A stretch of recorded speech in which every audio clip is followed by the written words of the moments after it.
Episode 127, Stephen Shedletzky. Hey, it's Nikki Llewellyn, and you're on Gut Plus Science. This podcast is on a mission to increase engagement at work.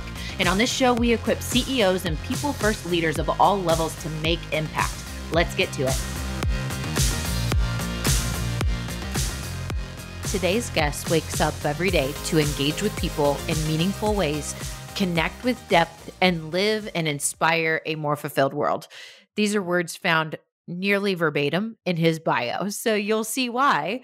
Putting those pieces together, he's on Gut Plus Science today. Stephen Shedletzky, aka Shed, supports humble leaders, those who know that they are both part of problems they experience and a part of the solutions they create, those who intend to put their people and purpose first. He is a speaker, thought leader, executive coach, and advisor, and we get to share time with him today and hear all about his jam. Today, we're talking about how to create a speak up culture. It's fire. Let's go. All right, Shed, welcome to Gut Plus Science, and we're going to talk today about how to create a speak up culture. But first, I want to know what that means to you, or how do you define speak up culture?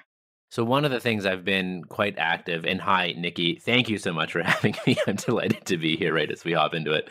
I've been part of the return to office conversation. Some people are calling it return to work. I mean, what do you think we've been doing for the past 2 years? We've still been working. And so I like this notion of return to office. And yet so many people don't want to return to office, not because of the office, but because of toxic places to work.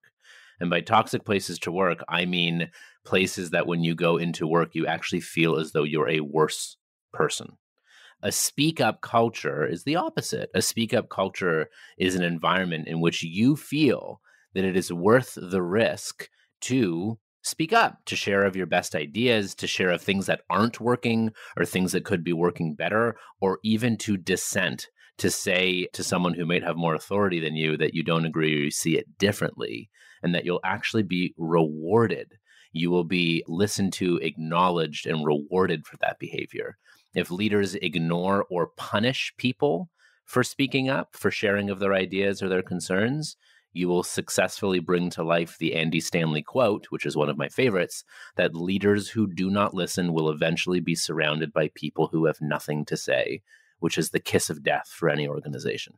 So good to open with. And, I don't know what the quote is necessarily, but I've said so many times when you have someone that's like on fire for their work, they're typically like very engaged in conversation. And when they go silent, there is a major problem. And I think this is the epitome of that. When you have a culture that silences people that are typically engaged, so I'm excited to dive into this today and really get some key takeaways for leaders to consider in further developing their speak up culture, just like starting on the journey.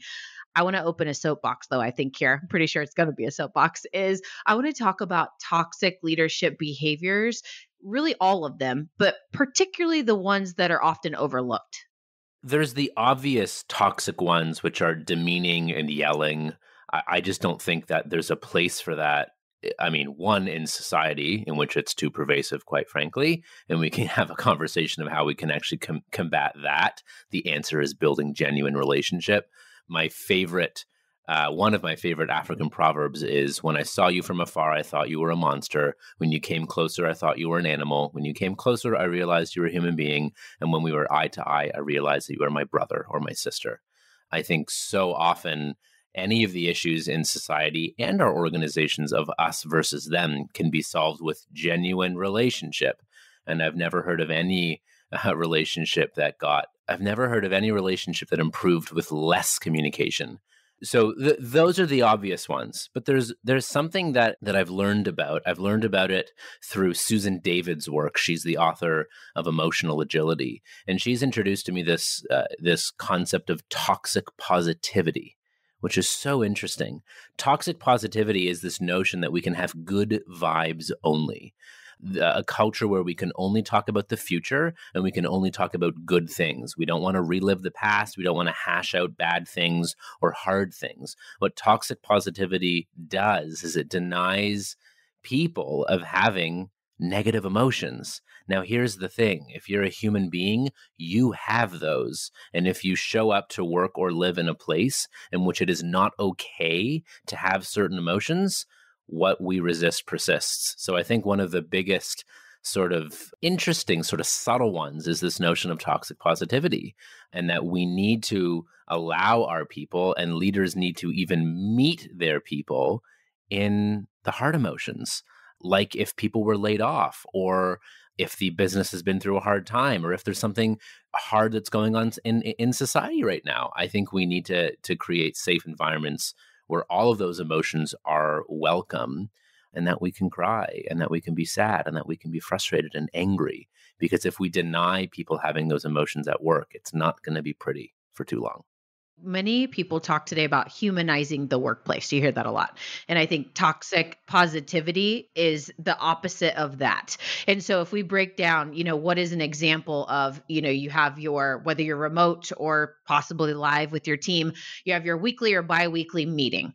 Give us an example of something that would happen as part of that agenda that illustrates like, we don't do this toxic positivity thing. First and foremost, the form of work is shifting. So are you virtual? Are you hybrid? Are you in office? And I think there are different levers and things that can be done in all of those settings. The thing that we've been missing in virtual work is serendipity. And serendipity is so often where we build relationship. You and me during a coffee break go to the muffin table and we both go grab a cranberry muffin. Nikki, you like cranberries too? Like, oh my God. And we have this great conversation. And then I know you as Nikki, the cranberry muffin lady, and you know me as Stephen, the cranberry muffin man. But we have this like relationship. We're missing out on those opportunities when we are hybrid, and when we are virtual.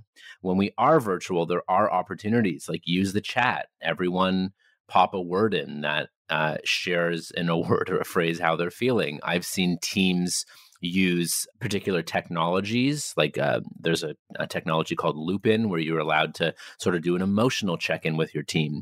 Or I've even seen teams bust out physical colored cards. Then in their morning check-in or their Monday morning meeting, they flash a card to let people know how they're feeling. And then the leaders among us take note of how people are feeling. And then we know who to give a call, who to send a text to, who to set up a coffee or a walking meeting with. And so I think we need to, first and foremost, before we dive in and just do the work, I think there's often great opportunity for check-in and relationship building. And how can we use technology as our friend and not our foe? Because though technology is wonderfully and hugely powerful, it does miss on the human elements of body language, which is really important. And so how do we actually manufacture that serendipity, particularly when we're in hybrid and virtual? And I wanted to give just a quick example, shout out to a tech company that I used to work with. And the sales manager, he ran a team of maybe 15 people. And as part of their weekly agenda, they would address what sucked last week.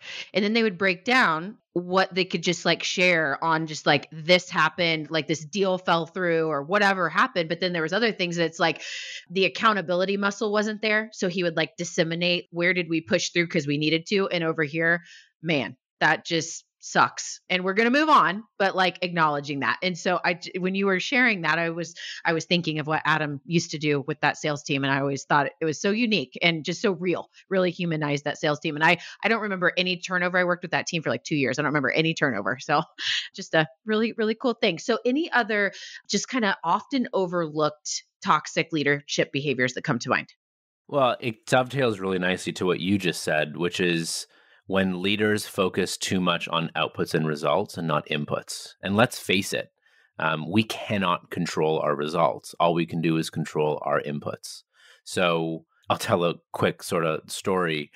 A friend of mine, when he was, very junior during holiday season, he and another junior person were both in the office and they were preparing a client pitch. And they were sort of, getting the quote unquote war room together, putting up all the materials, making, certain slides and materials available. They had nothing to do and they were twiddling their thumbs sitting in the office. And so they said, hey, let's just do more of the work. Let's prepare the slide deck. Let's just do what the senior people would do. Let's just do it. Let's just take the initiative simply because what else are we going to do? Everyone came back after holidays to the office. They shared sort of the work that they had done. They said, wow, this is great work. They actually used that particular pitch with the client and they didn't get the business. And my friend got a promotion. And the reason that he got a promotion and his peer got a promotion as well is because of the inputs and the behaviors. Even though they didn't get the result, they didn't win the business. If they continue to do that type of behavior, they are more likely to continue to win business over the long term. And so I think we need to balance that the way we get outputs is through inputs. And how can we reward our leaders and our people for their inputs? Because we get the behavior that we reward and we get the behavior that we tolerate.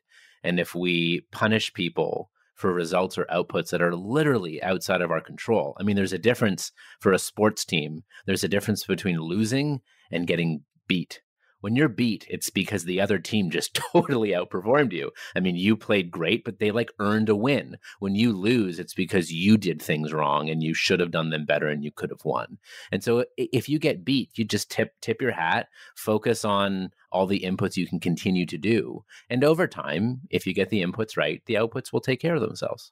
So we spoke about humanizing the workplace. Let's do another buzzword for a minute, and that is supporting the whole human. So let's talk about both sides of like in a speak up culture that looks like this, typically overlooked, trying to be, but not really authentically showing up looks like this. We've all heard the term work-life balance, and I don't like the term because it then denotes that it's a scale and that work and life are on opposing scales. That is not the case, and I think we've felt that more than ever through the pandemic and for the vast majority of us working from home. I mean, the only difference from work and home was maybe the chair we were sitting in and if we were wearing pants or not. So I'm a big proponent and fan of work-life integration and work-life harmony. Do you love who you can be when you're working? Do you love who you can be and who you are when you're in your life? If you don't, you're out of integrity or balance in one or both of those places. And so I think we've seen a shift to realizing now more than ever that human beings have lives outside of work that matter. And stuff happens with family and friends, health concerns, things that are far more important than work. And how, as organizations and leaders, do we allow that flexibility, time, and space? And what I've seen is that when you lower a bar and lower a ceiling for people, they hit it. When you raise a bar and raise a ceiling for people and extend trust to them, they earn it and they hit that too.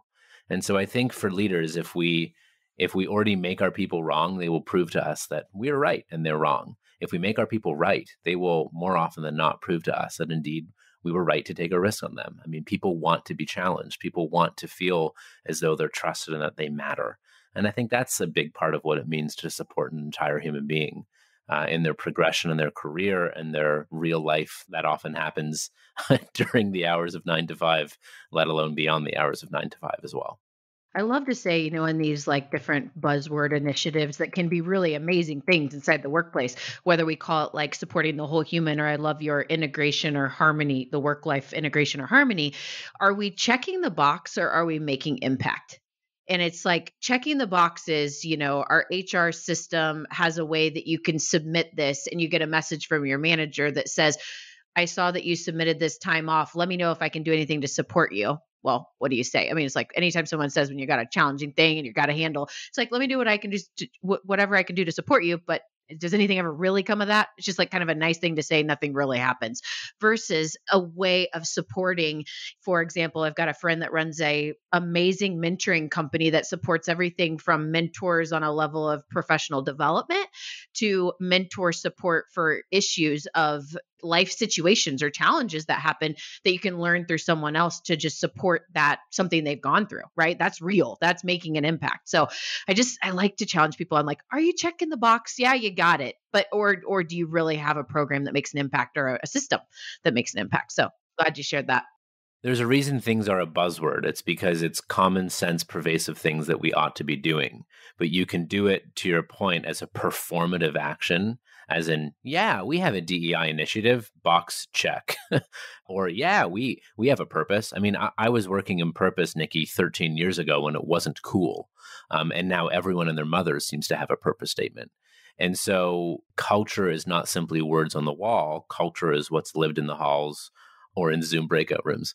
And so, I think we need to take these buzzwords. What do they mean to us? Are they actually a representation of our values and beliefs? And then how do we meaningfully action on it? My favorite equation for culture is culture equals values multiplied by behavior to the power of authority. Because the more authority you have in an organization, the louder your whisper is. Ooh, say that again. Culture equals values times behavior to the power of authority. So values are, do you have values? Like, it's important to have values and to define them. If you don't have values, well, then your value score is low. Behaviors, that is the most important, and it's multiplied by behavior. So if you have values but you don't live them, or worse, if you have values but you don't live them, anything multiplied by a negative is actually a negative. So you could have a deleterious, toxic culture if you say you have values but don't live it. And then this notion of to the power of authority, meaning that if I'm a junior person and I'm not living or behaving the values to which we define our culture, not as big of a deal if I were a VP director or the CEO. That's a big deal. So the more senior you are in an organization, the more weight that you bear on the impact of the culture. Thank you for sharing that. So, Shed, humility is a key trait in people forward type leaders. And we've hit on humility on different episodes throughout Gut Plus Science. But I know you are passionate about inspiring humility, like true humility. And I want to go down this path. So, let's start with you telling us a story about a leader that has built the humble muscle and shows up taking ownership in regular practice. Just illustrate for us like the standout difference in this human. I love supporting humble leaders. It's the leaders that I will run through brick walls with and for. And the way I define a humble leader is one who is willing to see and entertain that they are at least a part of the problems that they experience and the solutions that they can create. Both a humility and a growth mindset. If you aren't willing to look at yourself and your default is to point your fingers and blame others, I don't really want to work or support you. Leadership is the willingness to look at oneself. It's not to take all the responsibility. I think leaders also inspire others to take responsibility and accountability, but leaders give away credit and when things go right, and take the blame and take responsibility when things don't go right. If you do anything other than that, you may have the title, but you are not a leader. Two particular leaders come to mind. One is a good friend of mine who works for a sports retailer that we all know. And he has worked in supply chain for many years, and he knows nothing about supply chain, which I love. Some of the best leaders that I've met literally lead people in domains that they have little to no experience in. And I love it because these leaders actually have to go to their people and say, I've been promoted into a role where I am unfit to do the job that you do. Ergo, my responsibility is to understand your job, is to have you teach me, and then my job is to help get blocks out of the way.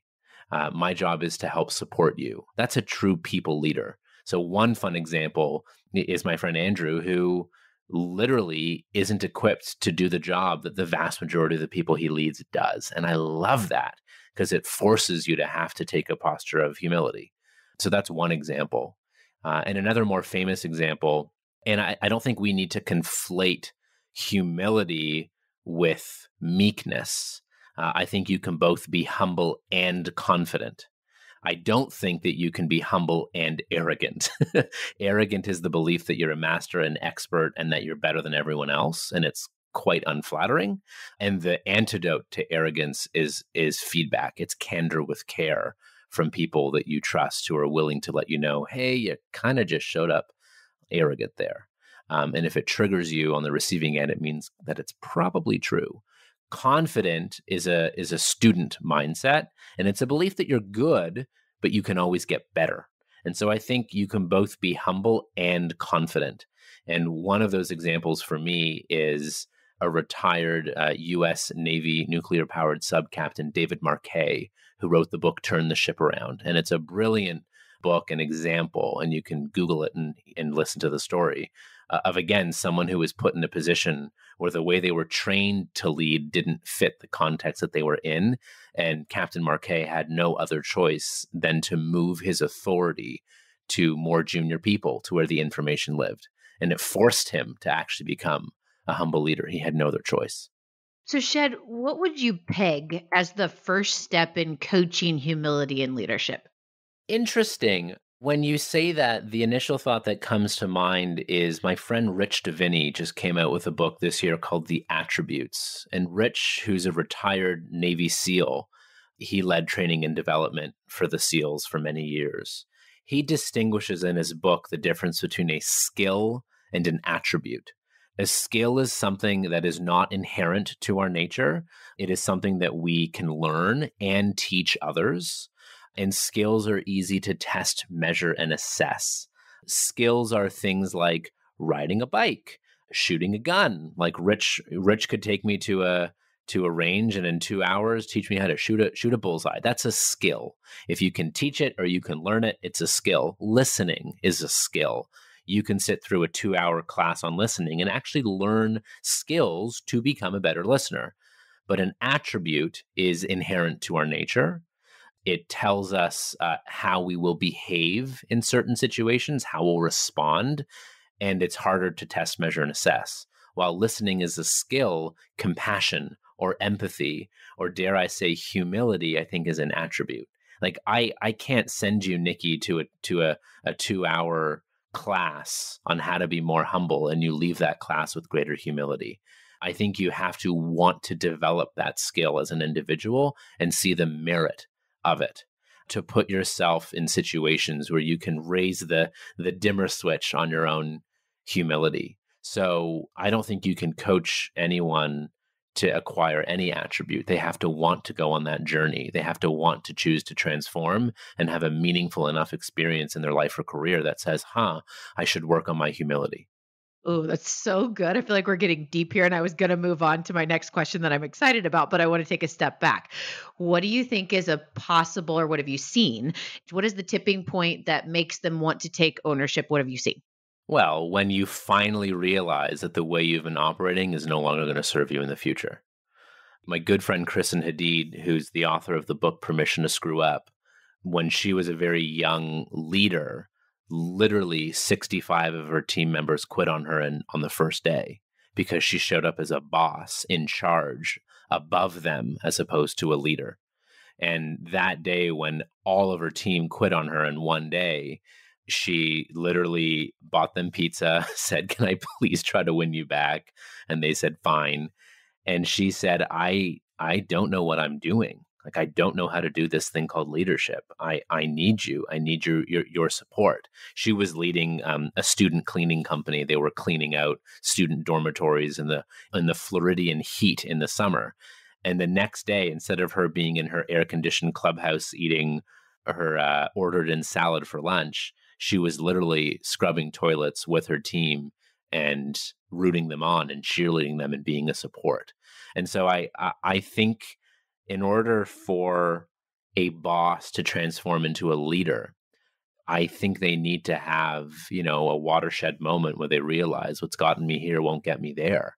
I may have gotten a promotion to this role because of my results or my drive to this point.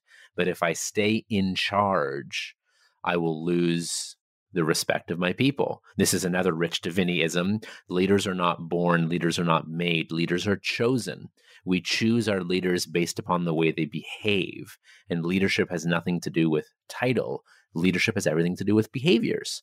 Do you behave in a way that means I trust that you have my best interests at heart and in mind? Do I want to go where you're taking me and where you're going? So my question that I was going to ask before I took a step back was, what's a popular sharpening step or like habit reiteration in building humble leaders, those that are on the journey, the things that you see them constantly working on? I mean, a nice mantra would be, I am as human as my people are. I am not better than them. I simply have the awesome responsibility of being in charge. And it's my responsibility to listen, to do right by them, and see that they grow. I think to remind yourself that you are not holier than thou. If you are, I hate to tell you, that is a supremacist behavior. If you feel as though you are supreme over another, you are a supremacist. And that's not what leaders do. Leaders feel thankful. They know that their people have a choice, and they work every day to ensure that their people continue to choose to be there. It's the same way that like I strive to show up for my life partner, my wife. Like she's made a choice. I want to attempt to show her that it was the right choice. And I don't nail it every day and every moment. But when I know I don't nail it, I try to own my part in the equation, tell her what's going on with me and why I just behave like such an idiot, probably a selfish idiot that was more like a teenager rather than the adult that I'm supposed to be. So I think that's what leaders strive to do is they strive to own their impact. My first thought when I asked you that, I was wondering, like, what would I say?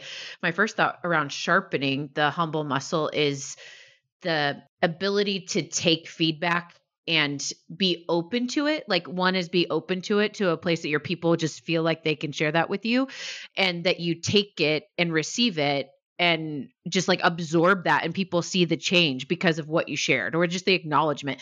And I mean, I don't know if I had to guess on the stats of the number of leaders that are really truly open, one, but then two, take it and then show their people that they're embracing that. It's very rare. It's very rare. And I think that that is like totally a speak up culture. So you just nailed the two components, and this is proven in research. In research, they call it openness and responsiveness.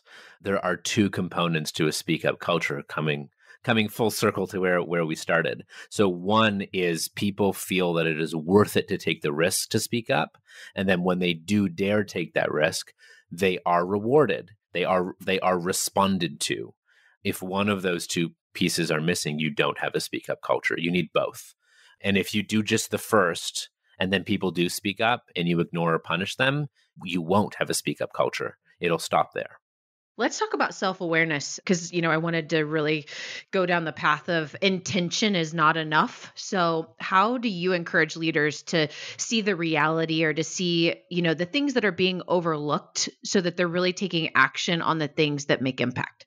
So I've learned that, there's often a difference between our intention and our impact. And the leaders among us take ownership and responsibility for their impact, regardless of if it's intended or not. I'm thinking of a specific. I was invited in to join a team early on in the pandemic. It was right after the death of George Floyd, and I made a comment around. I remember I said somebody asked me something, and I responded with, in the context of a team, that we suffer alone, we struggle together. And I happened to say that to someone who had white skin who agreed with me. And it was like a moment of resonance and like, yes, good. There were minorities and people of color in that room as well who spoke up and actually like called it racist and said that it was insensitive and that there are people who are oppressed in society. Now I had a choice. I could have said, no, no, no, no, like you're wrong. That's not what I meant, which meant I would have ostracized their opinion. Or I could say, I've had an unintended impact here. Please tell me more. And that's what I did. I met them in that moment with curiosity. I could tell that I offended them. It was not my intention. I've been trying to learn more about how I can help combat racism and help create a more just and equal society for all. And here was a great opportunity for me to learn in the moment. And because I didn't make them wrong, because I took responsibility for the impact I had, we ended up having a transformative conversation where I got to learn so much. I ended up saying that wasn't the way I intended for it to come across, but it came across that way and you received it that way. So let's dig in. I ended up being able to grow so much from that experience. And I'm quite frankly so proud to have a relationship with an organization like that, where the executive director was on that meeting and this person felt safe enough to speak up and they were awarded for that behavior, not punished. And then look at the domino effect of your mentorship from that feedback. You're sharing that with others, that exact story. So that is awesome. Shed, we've got just enough time to squeeze in a Shedism. That's what I'm going to call it. You have a saying called "listen down." So tell us more about that. We've all heard someone in charge, whether they're a boss, a sports coach, a parent, say, listen up. I've said listen up to my kids before, and listen up is a command, and sometimes listen up is appropriate. My experience of what great leaders do is they actively listen down, and that's how they create a speak up culture. And for people who say, like, listen down, isn't that authoritative or, patriarchal? It's like, well, sorry, as a leader, when you walk in the room, we treat you differently. A whisper is a shout. And so my experience of what great leaders do is they go out of their way to listen down such that people, again, feel that it's worth it to speak up. And when they do speak up, they are listened to, acknowledged, and rewarded, which means we get people's best ideas. We hear about what's working well and what could be improved. And we can actually make a high performing team and a high performing organization when leaders actually take the time to listen to the very people who are closest to the work, closest to the problems, and closest to the opportunities. Yeah, this was awesome. And I have so many gaps in my notes. So either we're going to stay on after our recording time today, or I'm going to have to go back and listen to this recording so that I can fill in the blanks because there's just so much good here. And I'm excited that we have a follow up offering. People Forward Network is starting to offer these community events for leaders that are on a people first journey. We call it People Forward. So really excited about what's to come with you doing some stuff with us. And I can't wait to attend. So there's going to be so much more, but look forward to going back and listening to this myself. It was really a joyful time. And I'm going to take just a quick break. We'll hear from our sponsor message today, and we'll come back to our lightning round, where on Gut Plus Science, we just spend a couple minutes learning more about our guests. So we'll be right back. Gut Plus Science has just joined the People Forward Network. Gut Plus Science has been on a journey for 3.5 years, and we got inspired to create a global podcast network that captures the most incredible efforts of people first leaders and humans working on a meaningful mission. We believe that the workplace is the largest mission field for change, and the People Forward Network is the largest community of humans on a shared journey to live life full of meaning. We'd love for you to join the People Forward Network. There are all kinds of new shows and existing shows coming together under one umbrella to bring you the best content as a community on a mission. Can't wait for you to join us. See the link to peopleforwardnetwork.com in the show notes. All right, we're back on Gut Plus Science, and Shed is here with me to answer some lightning round questions. So I know this has got to be a little bit of a tough one. If you had to pick one book, just one, your favorite of all time or a favorite recent read, what would you pick? My favorite recent read is Primed to Perform by Neil Doshi and Lindsay McGregor, where they unpack total motivation. And Shed, what's your favorite hobby when you're not working? Playing baseball. And then what is your favorite vacation spot? Wherever my family is. And how can listeners connect with you after the show today? I'm pretty sure I'm the only Stephen Shedletzky in the world for the time being. So if you search my name, you can find me on all the things. I'm most active on LinkedIn. Well, as I said in the beginning, this episode was going to be fire. It was fire. So much passion and energy, and just someone that is so convicted to their mission. Great. Shed, I love this. Here's my truth you can act on today. Number 1, eliminate toxic positivity. So first of all, we have to know what that is. And, the whole concept of like, just stick with it and read a positive quote and overcome, or, everything happens for a reason, and just trying to overcome and get past something versus feel it. So people in a culture where they're hiding emotions and ignoring problems and dismissing other people's feelings, all of that. That's toxic positivity, and we need that to go. Number 2, celebrate behaviors, not so much the results. So I want to step up and say, I need to work on this myself. I know that behaviors in my activity leads to results. I know that. But sometimes I focus so much on the end result and get worn down on all of the effort when the results aren't coming as fast. And so this is such a great takeaway. Celebrate the behaviors. Gosh, if you have Slack, you could do that every single day. Figuring out, what platform and how to do that is the next step. Number 3, remember work-life integration and harmony. Like the vibe, the energy is key. It's not work-life balance. You don't look at your life wheel and say, everything is going to be equally balanced and I'm going to rate the same numbers for how I feel in each space. No, it's really the energy that you're feeling, that integration and harmony of work and life. is really the focus. There's so many other key takeaways, but those were just a couple that were like, wow, incredible. Another great episode, guys. We'll see you next time. Thanks again, Shed.